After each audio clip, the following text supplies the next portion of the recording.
नमस्कार दोस्तों, जय हिंद, जय भारत।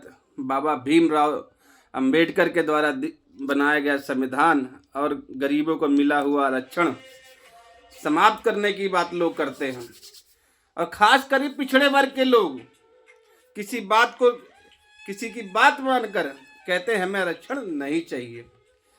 तो मैं उनसे पूछना चाहता हूं कि एक बार जाएं, अपने बाप दादाओं के पास बैठे और पूछें कि क्या उनकी औकात थी किसी वर्ग के सामने बैठने के लिए।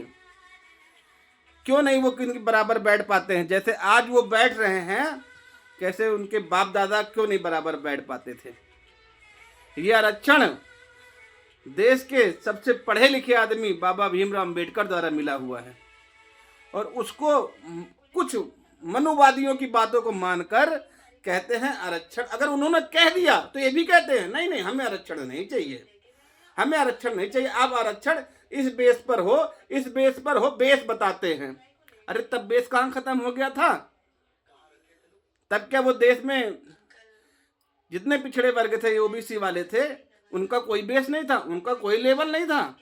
आज वो लेवल को तोड़कर ऊपर आए हैं, तो ये मनुवादी समझाने पर लगे पड़े हैं, अरे भाई अब तो बेस बना लो, अब तो बेस बना लो। अब बेस की जरूरत हो गई है।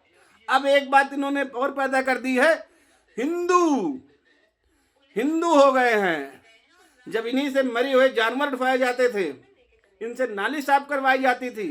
किसी को इंसान दाढ़ी बनाने के लिए होता था, कोई जूता पॉलिश करने के लिए होता था, कोई बर्तन बनाने के लिए होता था, कोई गोबर उठाने के लिए होता था। तब कोई बेस नहीं था।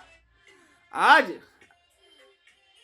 संविधान के तहत हमें आरक्षण मिलने के तहत हम ऊंचे उठे तो हमारा बेस बनाने पर लग गए हो।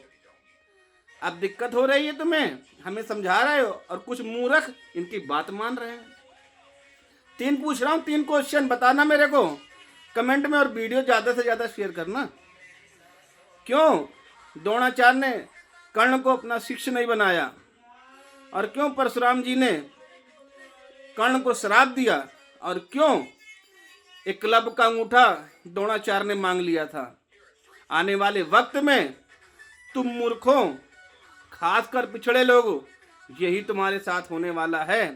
पहले तुम्हें विद्या से वंचित किया, अब धर्म की दीवार खड़ी कर कर तुमको फिर उसी रास्ते पे रह जा रहे हैं कि पढ़ो लिखो नहीं, और तुम फिर इसी हिंदूवादी संगठन या ऐसे वैसे में लग जाओ, जिससे फिर वही मनुवादी शुरू हो जाए। जय हिंद, जय भारत।